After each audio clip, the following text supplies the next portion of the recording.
오늘 아주 효율적으로 사용하고자 하는 이 초효율주의가 우리 가운데 이미 트렌드로 자리 잡았습니다. 분초사회라는 말도 있는데요. 이 분초사회라는 말은 시간이 돈보다 귀한 희소자원으로 거듭나면서 시간 효율성을 극도로 높이려는 경향이 강해졌음을 말합니다. 시간을 가장 짧고 그리고 돈과 노력을 가장 조금 들이고도 최고의 효율을 얻고자 하는 그 마음은 오늘날 현대를 살아가는 우리 모두에게 이미 너무 익숙한 것이 되어버렸습니다. 영상을 보더라도 요즘에는 드라마를 풀로 보지 않고 짤로 보는 사람들이 그렇게 많더라고요. 저는 짤로는 아직은 잘 못 보겠는데 대부분 우리 규창 형제나 누구 이야기해보면 다 목사님 저도 짤로 봤어요 이렇게 하는 경우 되게 많아요. 짤로, 여러분도 짤로 많이 보시나요? 네, 짤로. 약간 세대 차이가 약간 느껴졌습니다. 약간 별로 반응 안 하셨는데도 그 짤이 뭐예요 하는 사람도 있는가 하면 어떤 사람들은 이게 짤로 본다. 우리가 요약으로 보는 것을 넘어서 이제는 컨텐츠 빨리 감기 기능이 없으면 그 컨텐츠를 사용 못하게 됐어요. 무조건 빨리 감기 1.5, 1.75, 2배속까지 있는 기능이 있는 것을 무조건 사용하지 그게 없다 그러면 이런 프로그램 사용할 필요가 뭐가 있어 라는 생각이 벌써 듭니다. 영상 컨텐츠도 틱톡, 쇼츠, 릴스 등 숏폼으로 이제 아예 트렌드가 옮겨져 갖고 Z세대 중심으로 그 노래의 원곡을 1.5배속, 2배속 등 빠른 속도로 감상하는 스페드업 버전이 요즘에 유행, 스페드업 버전으로 들어보신 적 있으세요? 이제는 아예 반응을 안 하려고 하시네. 저는 이거 처음 봤습니다. 이 책을 보면서 이렇게 노래를 1.5배속, 2배속으로 또 듣는구나. 심지어 작년에 어떤 한 영화는 영화 전체 러닝타임이 몇 분짜리가 영화에 개봉됐죠?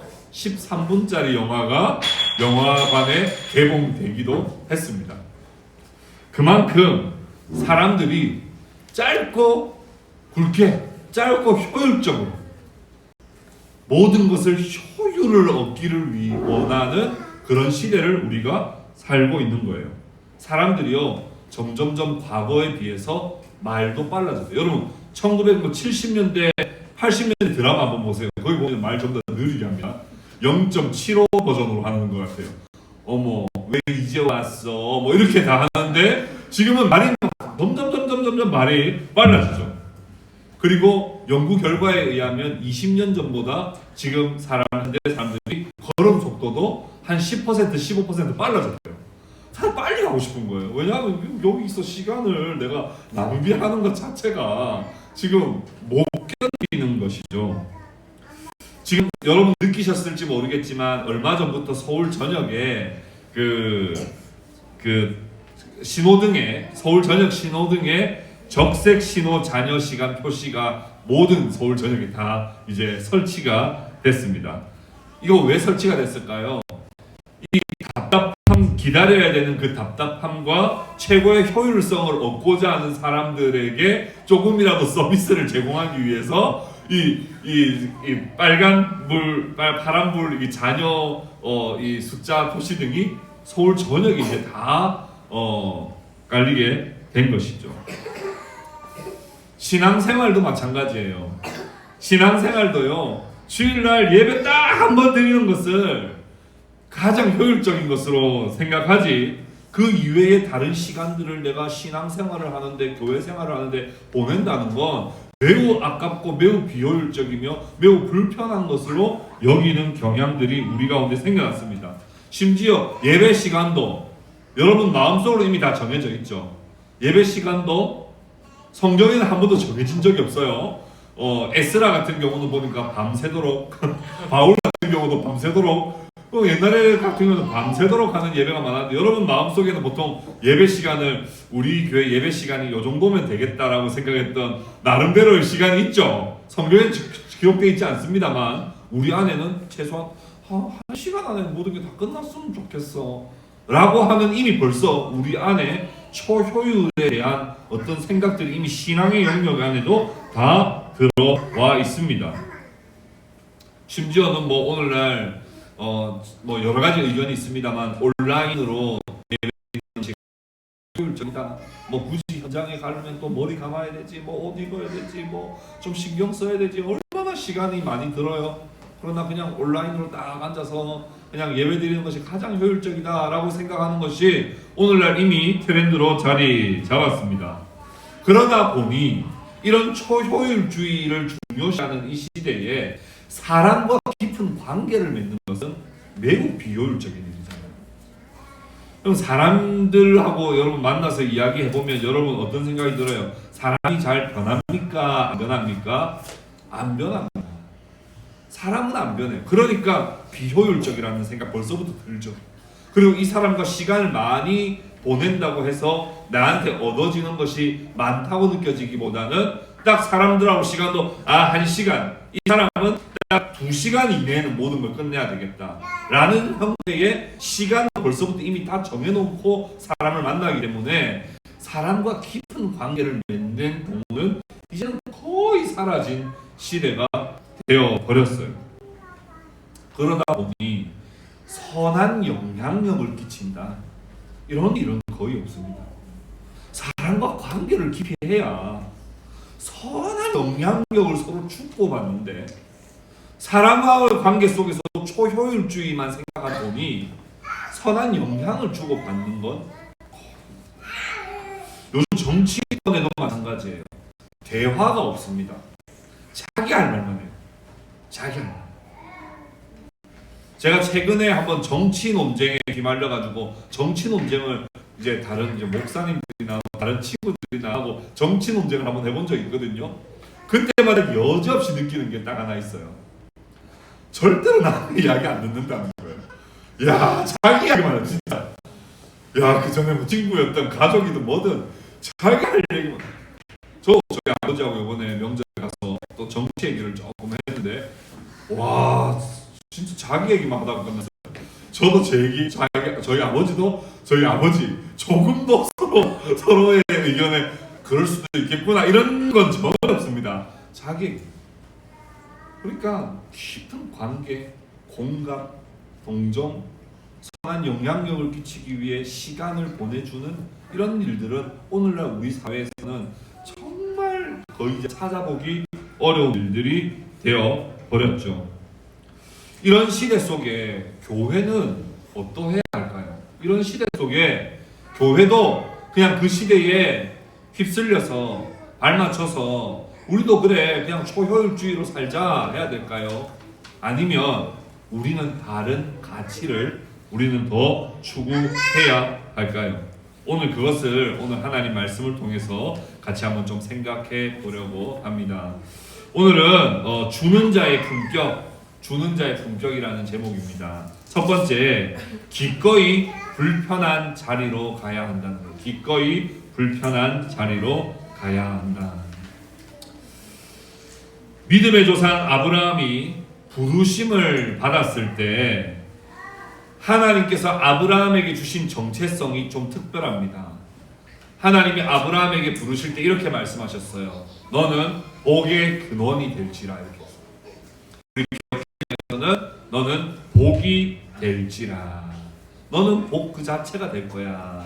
너는 복의 근원이 될 거야. 라고 부르시는 이 부르심은 특별한 부르심이에요. 이렇게 말하면 좀 더 좋지 않을까요? 너가 내 말을 잘 들으라. 그러면 너는 복 많이 받을 거야.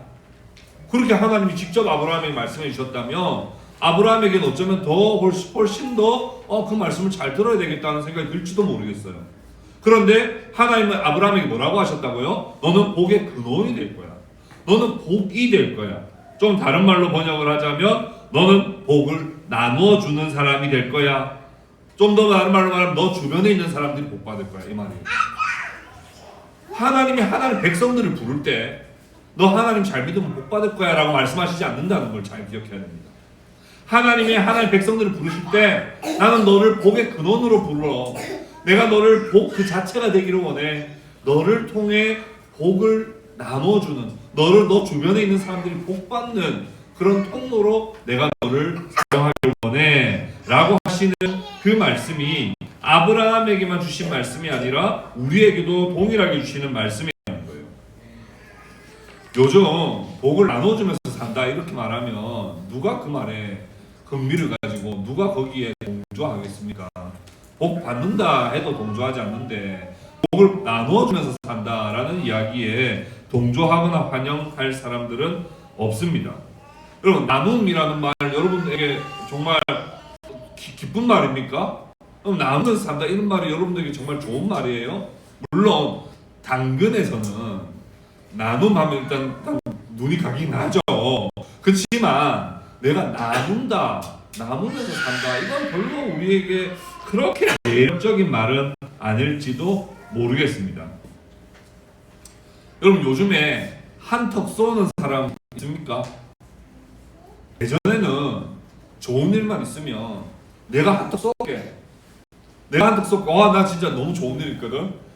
기분이다. 한턱 쏠게. 이런 일들이 뭐 사실은 심심찮게 있었습니다. 근데 요즘에 한턱 쏘는 일 없습니다. 내가 좋은 거지. 뭘 내가 다른 사람한테 한턱은 왜 쏴? 내가 뭐 본인도 좋은 일 있겠지. 뭐 내가 좋은 건데 한턱 쏠 일이 뭐가 있어?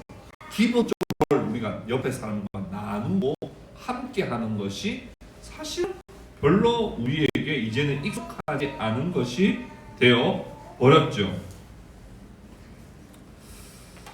나누거나 주는 자의 길을 선택하는 사람들이 거의 없습니다. 그러나 아예 없는 것은 아닙니다. 여전히 좁고 협착한 길을 걸어가는 사람들이 없는 것은 아니에요. 참된 성도들은 자신이 받은 하나님의 은혜를 어떻게 하면 나눌까에 관심이 있기 때문에 하나님의 신실한 백성들은 언제나 나누는 것에 대하여 관심을 가지지 내가 받는 것에 관심을 가지지 않습니다. 왜냐하면 무한하신 하나님의 사랑을 받고 있기 때문이죠. 오늘 본문에 바울 사도는 나눔의 그 길, 어떻게 하면 내가 하나님께 받은 그 은혜를 다른 사람과 나눌 수 있을까 하는 그 길에 서 있는 사람이었습니다. 아브라함에게는 복의 근원이 되는 사명을 주셨는가 하면 바울에게는 이방인을 위한 그릇, 하나님의 그릇으로 이방인들에게 하나님의 복음을 나누는 삶의 그 비전을 주셨지요. 바울이 오늘 본문에서 고린도 교회 성도들을 향해서 참된 그리스도인이 어떻게 사람들에게 선한 영향력을 미치며 어떻게 복음의 일꾼으로 살아가는지에 대해서 말씀하고 있습니다. 오늘 본문 19절 말씀을 같이 한번 봅시다. 19절 말씀 같이 한번 읽어보겠습니다. 19절입니다. 우리 같이 읽겠습니다. 시작. 내가 모든 사람에게 자유로나 스스로 모든 사람에게 종이 된 것은 더 많은 사람을 얻고자 함이라. 내가 모든 사람에게 자유로워요. 내가 종이 아닙니다. 그러나 스스로 어떻게 됐다고요? 사람들의 종이 되었다. 이렇게 말합니다. 여기에 헬라어 에둘로사라는 말인데, 에둘로사라는, 둘로스는 종이죠. 근데 에둘로사라고 하면 무슨 말이냐면 누구의 종으로 만들다 이런 말이에요. 그러니까 자기 스스로를 누군가의 종이 되도록 했다는 거예요. 내가 누군가의 종이 되기로 결정하고 결심했다는 뜻입니다. 유대인에게는 어떻게 했어요? 유대인처럼, 율법 없는 이방인에게는 율법 없는 자처럼, 약한 자에게는 약한 자처럼 되어서 그들의 종이 되어 그들의 사상이나 그들의 방식을 동조하는 것은 아니지만 그럼에도 불구하고 그들의 처지가 되고 그들의 입장이 되는 일이 바울에게는 매우 일상다반사였다.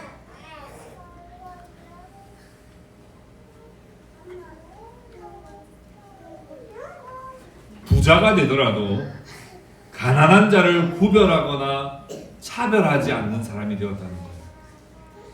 지식을 많이 가졌지만 지식이 부족한 자를 구별하거나 차별하지 않았다는 말이에요. 권력을 가졌지만 권력이 없는 자를 구별하거나 차별하지 않았다는 말입니다. 좋은 가문에 자랐지만 고아나 과부나 여러 이질적인 배경을 가진 자들에게 유세 부리지 않는, 철저히 누군가를 분리하거나 누군가를 차별하지 않고 항상 상대방과 동등한 입장에 서려고 바울은 열심히 노력했다는 거예요.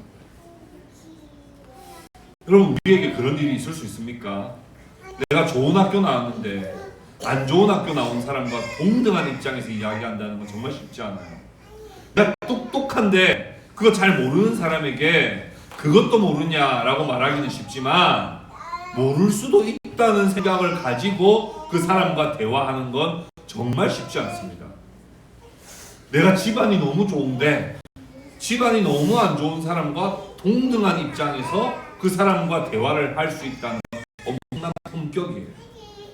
바울은 사람을 얻고자 하는데 가장 중요하게 생각했던 건 뭐냐면, 나는 많이 배웠지만, 나는 많은 좋은 가문을 가지고 있고, 나는 이미 엄청난 명예를 얻고 있고, 나는 엄청난 지식을 가진 사람이지만, 그럼에도 불구하고 바울은 단 한순간도 자기 자신과 다른 사람을 구별하거나 차별하지 않고 그 사람의 입장에서 동등한 위치에서 항상 대화하려고 하고, 그 사람의 입장과 처지에서 항상 생각하려고 하는 그런 습관을 가지고 있었다는 거예요.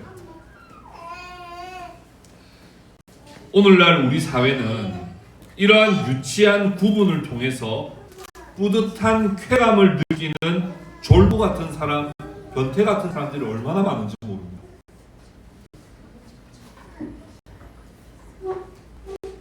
월급을 10,000원 더 받아도 나보다 10,000원 더 적게 받는 사람을 나보다 못한 사람이라고 생각하고, 내가 조금만 더 알아도 모르는 사람을 무시하는 것이 얼마나 우리 가운데 만연해 있습니까?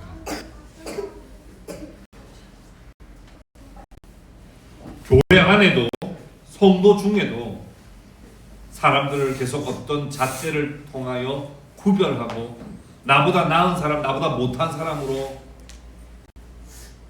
그래서 약자한테는 강하고 강자한테는 약한 어떤 모습으로 살아가는 우리의 모습들이 얼마나 많은지 몰라요. 그런데 주님이 어떻게 하셨습니까? 주님은 우리에게 가장 좋은 것을 우리에게 주시기 위해 우리처럼 되셨습니다.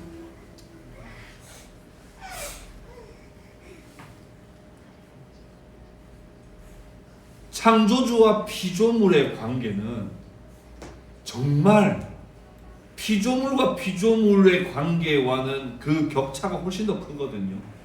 가령 예를 들어 볼게요. 여러분, 바퀴벌레를 사랑하시는 분 계세요?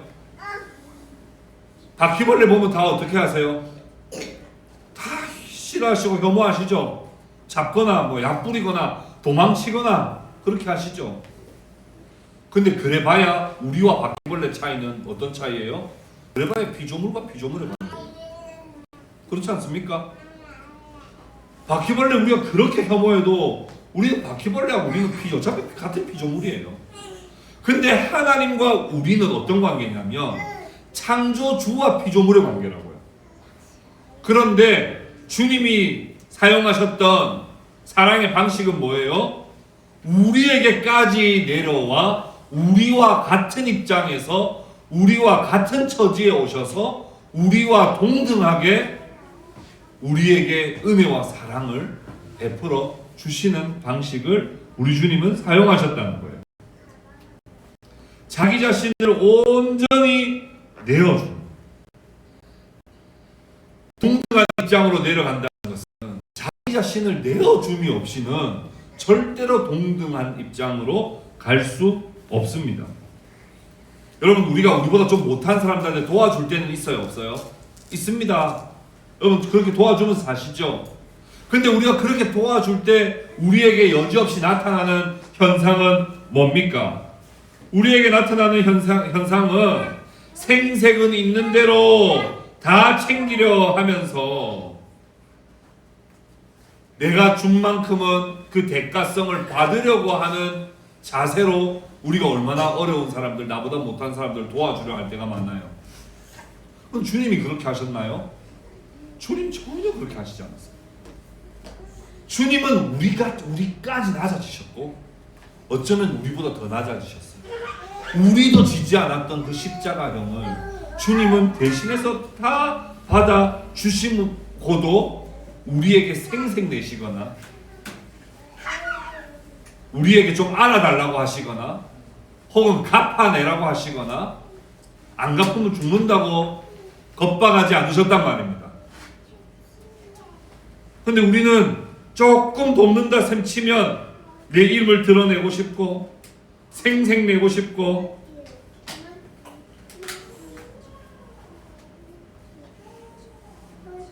나 자신을 내어줌 없이 마치 쓰다 남은 거 뭐 그 정도 나눠주듯이 나눠주는 게 우리의 나눔이잖아요.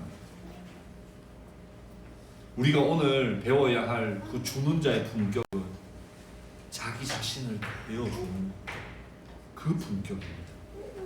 쓰다 남은 거 주는 거 아니고 이거 없어도 내가 충분히 살 수 있는 정도의 것을 나눠주는 게 아니라 나의 가장 아까운 시간, 나의 가장 아까운 재물, 나의 가장 아까운 젊음, 나의 가장 아까운 나의 그 에너지를 이웃과 함께 나눌 때 거기서 주는 자의 품격이 나타나고 그것으로 인해서 생색내지 않고 그것을 돌려받을 생각하지 않으면서도 그저 내게 넘치는 사랑으로 나누어 줄 때 거기에서 품격이 일어나는 것이고 거기에서 놀라운 생명의 영향력이 나타나게 되는 겁니다. 무언가를 주고자 할 때 반대의 입장에서 타인의 입장에서 뻣뻣하게 준다면 받는 사람도 거북하고 받아들이기 쉽지 않습니다. 이게 무슨 불쾌한 쓰레기 처분인지 민망한 동정인지 가식적인 교양 수행을 하고 있는 것인지 인기 관리의 방편으로 지금 나눠주는 것인지 아니면 대가성 투자로 나에게 주는 것인지 꺼림칙함이 계속 밀려온단 말이에요. 나를 온전히 내어주지 않고 딱딱한 자세로 내주는 온전히 나를 내어줄 때야만 받는 사람도 영향력을 받게 되는 것인데 어설프게 뻣뻣하게 나눠주면 이거 왜 주는 거지? 이거 뭐야 지금 저 사람 자기 교양 있다는 걸 지금 표현하려고 하는 건가? 인기 관리하는 건가? 라고 하는 그 꺼림칙함에 의심이 밀려온단 말입니다. 자기 자신을 온전히 주지 않으면 입장과 동등해지지 않으면 오히려 역기능과 부작용이 더 많이 생기는 법이에요. 그래서 바울은 철저히 율법 있는 자들에게 가서는 율법 있는 자의 입장에서 물론 바울은 율법에 매이지 않습니다. 그리스도의 복음에 매입니다. 그럼에도 불구하고 율법 있는 자의 입장에서 대화를 나누고 율법 없는 자는 율법은 필요 없어라고 하는 사람들 앞에서는 바울이 생각할 때는 하나님 율법이 나를 지배하고 있음에도 불구하고 율법 없는 자의 입장으로 가서 그와 동등한 입장에서 함께 대화하고 사랑을 나눴고 약한 자를 만날 때는 약한 자의 입장. 여러분 우리가 뭐 장애를 가지신 분들과 함께 교제를 할 일들이 우리에게 많이 있었으면 좋겠습니다만 그 입장이 되지 않은 채로 우리가 뭔가를 하면 정말 그게 어떤 면에서는 기분 나쁜 동정이나 또 그것이 마치 오히려 더 자신의 장애에 대한 비참함과 처절함을 더 느끼게 만들게 되는 그런 행위가 될 수 있기 때문에 우리가 장애인을 대할 때는 철저히 그 마음이 되어 보지 않은 채로는 절대로 우리가 함부로 했다가는 오히려 더 부작용과 역기능이 생기기 마련. 그래서 우리는 누구를 만나든 간에 그 사람이 어떤 입장과 어떤 처지에 있는가를 항상 먼저 면밀히 살피고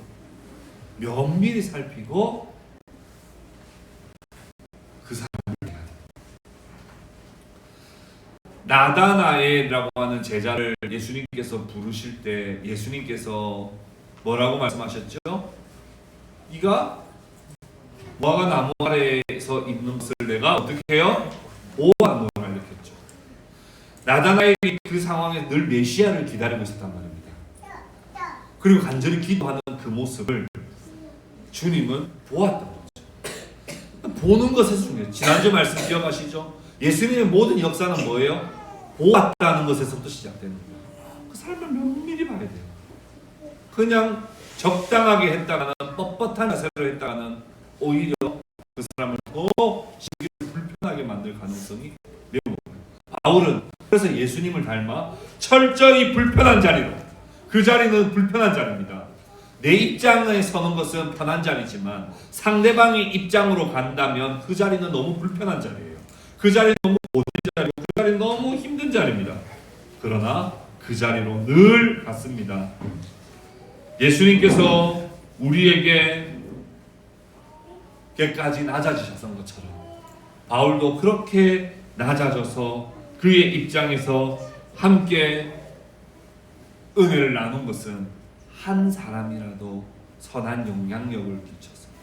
무슨 말이에요? 아브라함으로 칠 것 같으면 내가 복의 근원이 되어서, 내가 하나님께 쓰임받는 이방인을 위한 그릇이 되어서 나는 복을 하나님으로부터 많이 받았으니 이제 나누며 살겠다는 그 마음에서부터 이 바울의 삶이 시작되었다는 거예요.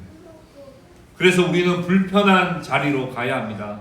그러나 불편한 자리로 갈 때 마지못해 억지로 마시고 하나님이 어떻게 우리를 살리시고 주님이 어떻게 우리와 같은 모습으로 되셨는가를 늘 기억하며 기꺼이 불편한 자리로 나아가시는 저와 여러분 될 수 있기를 주님의 이름으로 축복합니다.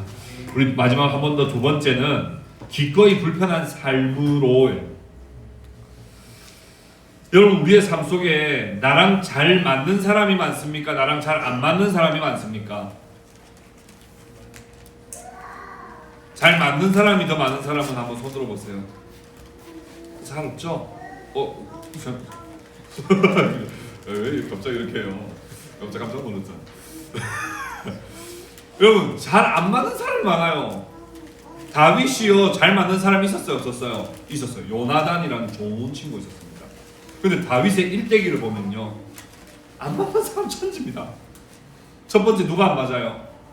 사울 자기 상관 왕. 근데 그 사울이 또 같은 교회 다녀요, 다른 교회 다녀요? 같은 교회 다녀요 또. 근데 이스라엘 교회 같은 교회잖아요, 하나의 교회잖아요. 같은 교회 다니는데도 이렇게 안 맞을 수 있어요? 있다니까요. 같은 교회 다니는데 그렇게 자기를 죽이려고 할 수 있어요? 있다니까요. 그런 일들은 우리 가운데 많이 있습니다. 또 누가 자기를 그렇게 괴롭혔어요? 아내 미갈이라고 하는 이 아내는 그렇게 자기가 예배 드리는 그 꼴을 못 보고 맨날 바가지를 긁었어요. 자기 아내는 그랬어요. 또 누가 또 그렇게 자기를 괴롭게 했어요? 아들 압살롬이 또 그렇게 또 반역을 또 하네. 그러니까 이거 뭐 다 자기 상관, 자기 아내, 남편, 부하, 아들 뭐 할 것 없이 자기를 안 맞는 사람, 자기 공격하는 사람 천지예요. 근데 심지어 더 심각한 건 같은 교회, 다른 교회 다 같은 교회에서.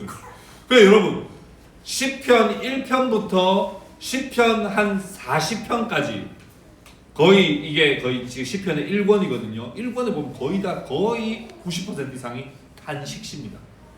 주여, 주께서 주신 저 상관 때문에 죽겠습니다. 주님이 주신 제 배우자 때문에 죽겠습니다. 주님이 주신 내 자식 때문에 죽겠습니다. 이거밖에 없어요. 정말 탄식. 그런데 다윗은 어떻게 했어요? 그렇다고 사울을 죽일 기회가 있을 때 복수하거나 죽였습니까? 안 죽였습니까? 죽이지 않았죠. 아내에게도 아들에게도 마찬가지였습니다. 다윗은 그럼에도 불구하고 하나님께 기도하고 사랑을 계속 실천하면서 살았던 것이죠. 예수님께서도 산상수훈에 이렇게 말씀을 하셨어요. 6번이나 너희가 이미 들었으나, 아까 우리 오늘 그 죄의 고백을 할 때도 이런 말했죠. 살인을 하지 말라 하는 말씀을 너희가 들었으나 나는 너희에게 말하노니 하면서 다시 말씀해 주시죠. 라가라고 하는 자마다 다 살인한 자다 이렇게 말하죠. 이번에 마찬가지입니다.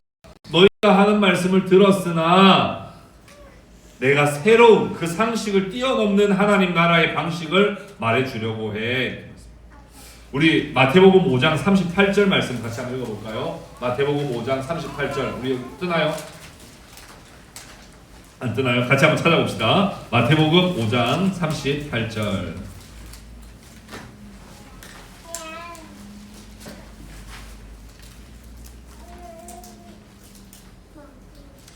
38절에 보면 이렇게 말씀하죠.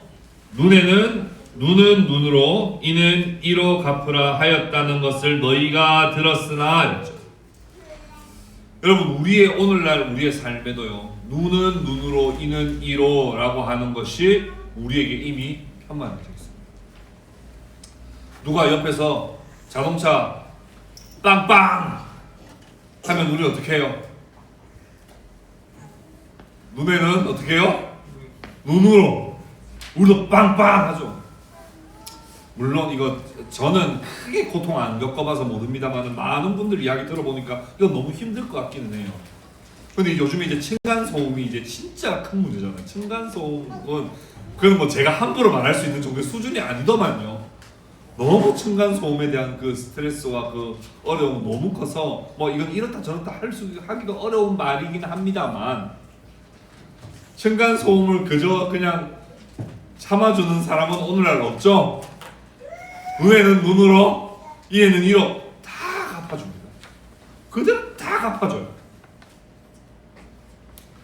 근데 그런 말을 너희가 들었으나 신자라면 어떻게 해야 되느냐 라고 할 때 39절에 이렇게 말씀했죠. 39절 말씀 우리 같이 한번 읽어볼까요? 시작. 나는 너희에게 이르노니 악한 자를 대적하지 말라. 누구든지 내 오른편 뺨을 치거든 왼편도 올려대며.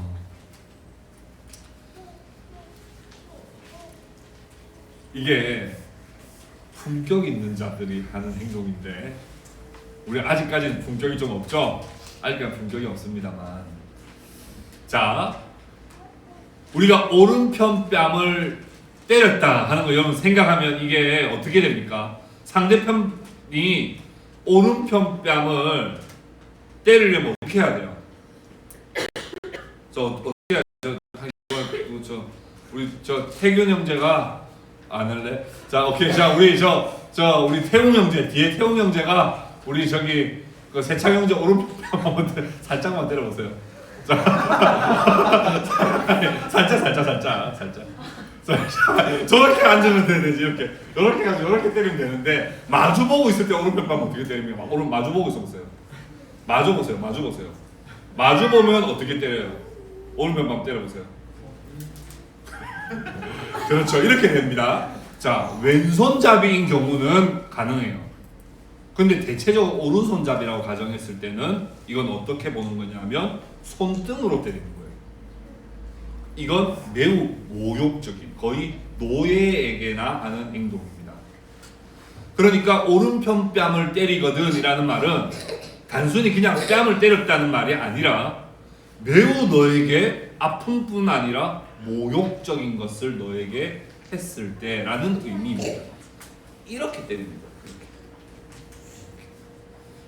왼손잡이인 경우는 이렇게 때릴 수 있겠지만 아닙니다.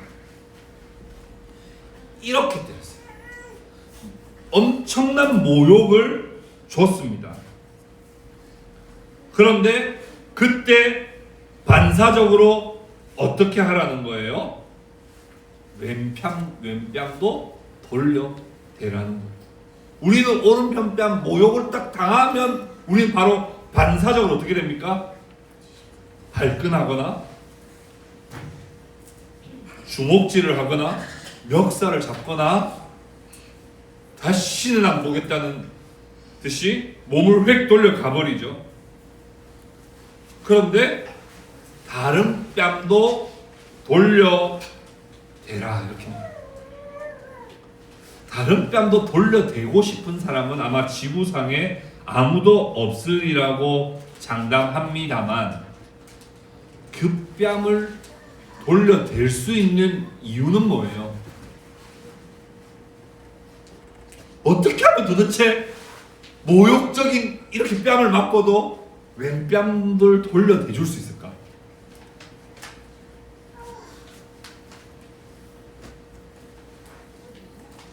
생각하기 싫죠? 왜 생각이 싫냐면 여러분 초효율주의에 여러분 그 효율적이지 않거든요. 바로 이렇게 같이 해야 끝내버려야지 이게 효율적. 아니면 경찰에 바로 신고를 해야 이게 효율적인 건데 거기다 대고 왼뺨 돌려줘야 된다는 이유를 우리는 이미 생각하는 것 자체가 이미 피곤하고 왜 그래야 되는지도 모르죠. 저 사람이 나에게 모욕을 줬잖아요. 저 사람이 저렇게 모욕을 줄 수밖에 없는 저 사람의 컨텍스트가 뭘까? 그리고 저 사람하고 지금 내가 붙어 싸워가지고 내가 얻을 수 있는 게 뭘까? 차라리 저 사람이 지금 뭔가 화가 났고 저 사람이 뭔가 지금 나에게 뭔가를 지금 모욕을 주고 싶어하는 뭔가가 있는 것 같은데 내가 그러면 차라리 저 사람의 마음을 정확하게는 이해하지 못하더라도 저 사람이 지금 뭔가 엄청나게 지금 화가 났고 엄청나게 아니면 미숙하고 아니면 엄청나게 뭔가 부족하다 할지라도 그 마음이 되어보는 거예요. 그 순간에 그렇게 하지 못하면 왼뺨 절대로 못 돌려댑니다. 우리는 순간 반사적으로 뭐야 나한테 왜 모욕을 주고 난리야 하고 우리 한판 붙을 수밖에 없죠. 그런데 영향력은 어디서 나오냐면 같이 붙는 것에서부터 영향력이 나오는 게 아니라 그 사람을 진정으로 생각해서 왼뺨도 돌려대는 그 용기에서부터 영향력은 나오기 시작한다는 거예요. 사실 여기서 끝내야 되는데 40절 계속하면 갈수록 여러분 더 지금 분노 지수가 계속 올라갈 것 같은데 그래도 좀 참고 잘 들어보십시오. 자, 40절 같이 읽어봅시다. 40절 같이 읽겠습니다. 시작.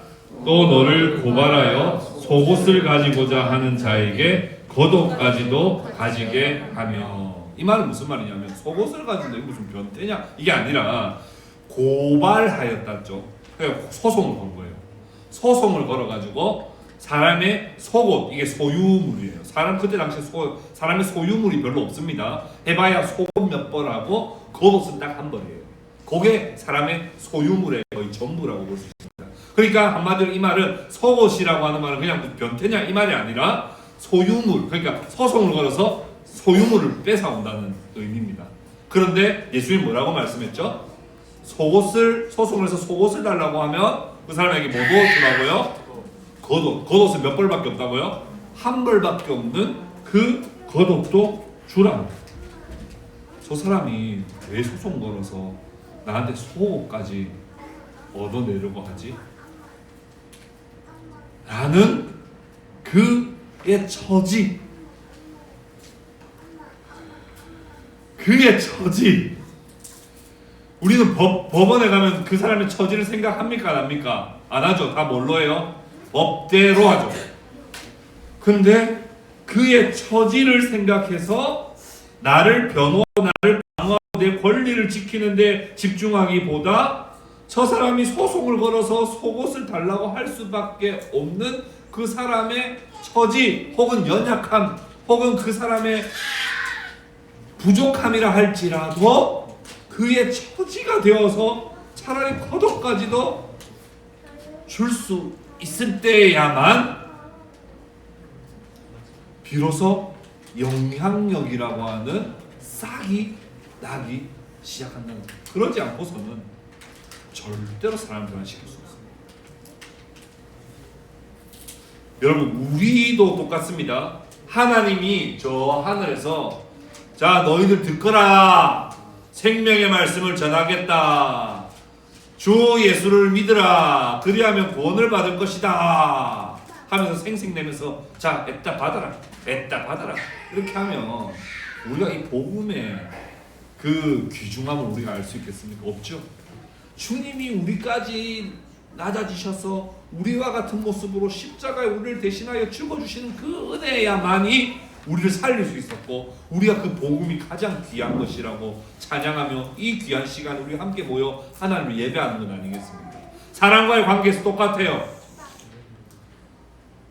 때린다고 해서 나도 때리고, 속어달라고 한다고 해가지고 나도 변호사 데리고 와가지고 법적으로 싸우고 어떻게 해서 싸워내서 이겨먹으면 거기서 영향력이 나타나는 게 아니라 우리가 그 사람의 처지가 된다.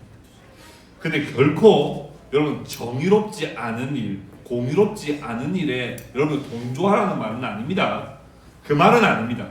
그 말은 아니지만 그 사람의 처지를 우리가 계속 생각합니다.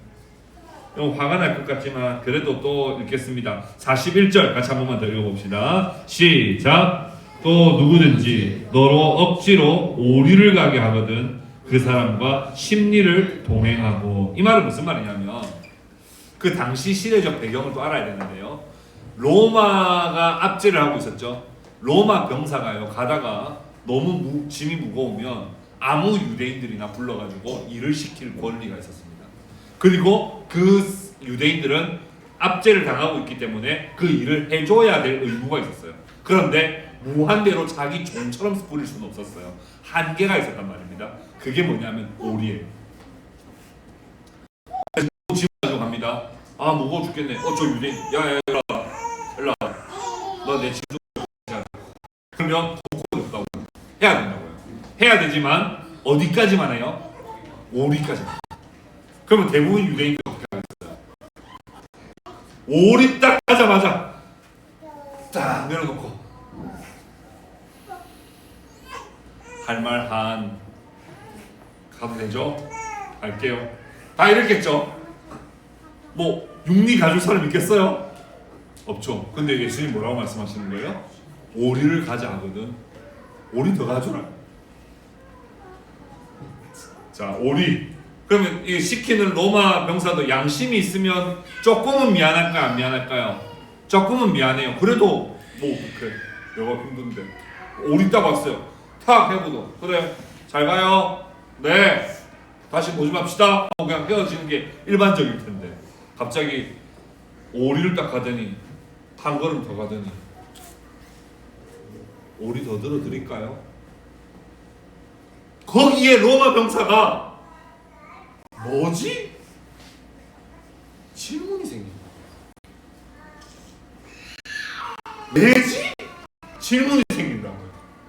거기에 실컷 오리까지 다 가지고 던지고 욕하면서 가면 아무리 없어요.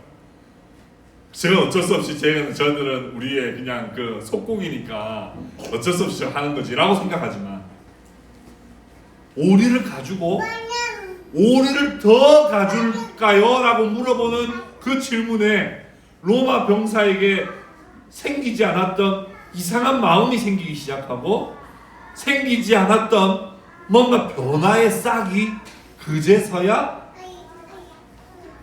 나오기 시작한다는 거예요. 어리둥절할 수밖에 없죠. 충격받을 수밖에 없습니다.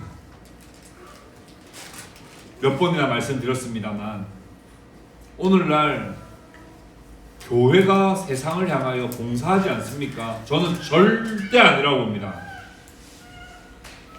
그 어떤 집단, 그 어떤 법인, 그 어떤 종교보다 기독교는 오늘날 사회에 엄청나게 봉사하고 있고 엄청난 사랑을 많이 나눠주고 있다고 저는 확신합니다. 아마 통계 자료도 그것을 말해주고 있을 거예요. 그런데 왜 기독교가 영향력이 없죠? 왜 모든 사회복지관은 다 교회가 짓고 왜 모든 선교는 다 난민들, 가난한 사람들, 기아 대책 모든 사람들 다 교회가 다 하고 있는데 왜 교회가 영향력이 없죠? 품격 있게 하지 않아서. 하고도 좀 알아주기를 바라고, 해주고도 뻣뻣하게 생색내기 바쁘고, 뭐 안 갚냐는 듯이 늘 더 받는 사람 더 비참하게 만들고,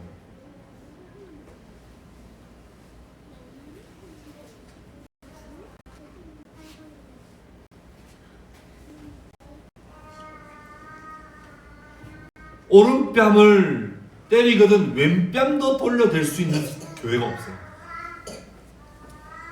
속옷을 달라고 하면 겉옷을 줄 수 있는 교회는 없었던 거죠. 오리를 가달라고 할 때 오리만 가줬지 오리를 더 가주는 교회는 없었어. 그러니 잘하고도 섬기고도 영향력을 줄 수가 없었던 거예요. 그런데 가만히 우리의 삶을 돌아보십시오. 여러분들에게 영향력을 줬던 사람들을 한번 생각해 보십시오. 그 사람들이 어떤 자세로 우리에게 영향력을 줬는지 한번 생각해 보십시오. 여러분, 나를 도와줬다고 해서 다 내게 영향력이 있는 게 아니었어요. 나를 도와준 사람은 많지만 도와줬다고 해서 영향력이 있는 게 아니에요. 정말 대가 없이 정말 넘치는 사랑으로 나눠줄 때만, 오리를 가달라 할 때 오리를 더 가주는 마음으로 나를 섬겨주고 도와준 사람에게만 영향력을 받게 돼 있어요. 말씀을 맺겠습니다.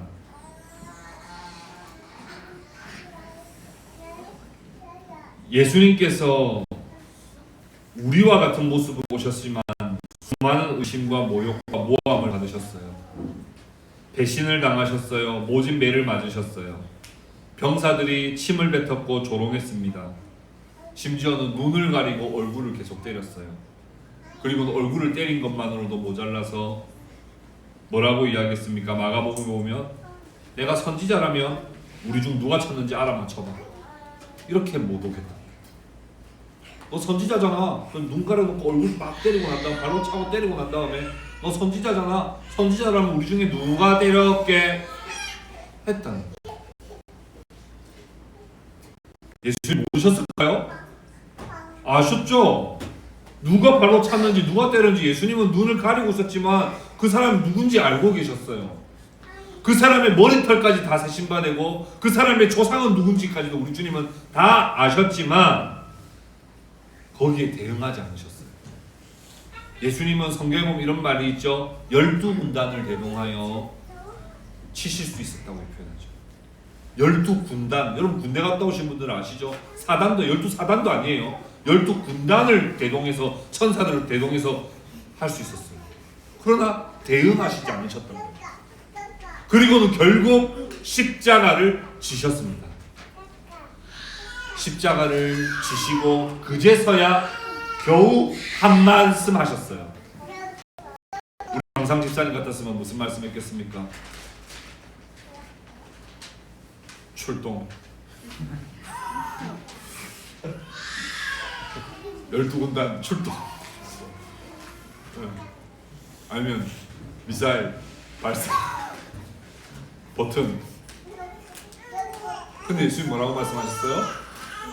아버지여, 저들의 죄를 용서해. 저들이 하는 일을 알지 못하나. 저들이 왜 저러는지 자기들 모르니까 저렇게 하는 것까지도 주님은 저들의 처지를 이해하셨다. 저들이 알았으면, 내가 하나님의 아들인 줄 진짜 알았으면 저렇게 안 했을 거 아니에요. 저들이 하는 일을 저들이 알지 못하나이다.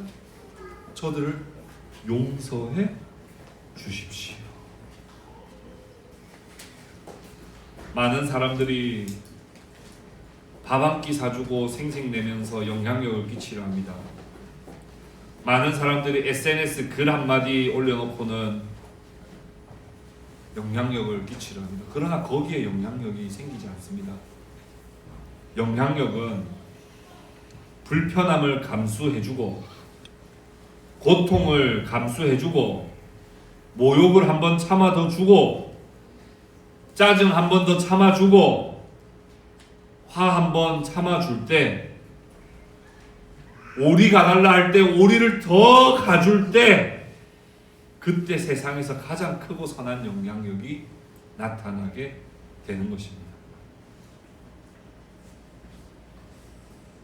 여러분, 우리는 불편한 자리로 가야 합니다. 불편한 삶으로 가야 합니다. 저는 예배당 확장을 하면서 무슨 생각만 했느냐 하면, 와, 우리 예배당 확장하고 예배당 더 잘 꾸미고 나면 우리 진짜 편하게 예배 드릴 수 있겠다. 진짜 편하게 모임할 수 있겠다. 더 편안해지겠다라는 생각했어요. 그런데 의자는 좀 더 편해질 수 있을지언정 우리가 예배당이 확장된다는 것은, 교회가 성장한다는 것은 우리가 더 기꺼이 불편한 자리로 가는 것이며 더 기꺼이 불편한 신앙생활을 하는 것이며 더 기꺼이 불편한 곳에서 불편하게 사람들을 섬기고 사람들을 사랑하는 것이라는 것을 우리는 결코 잊어서는 안 될 것입니다. 하나님께서 여러분들을 통하여 역사하시기를 원하십니다.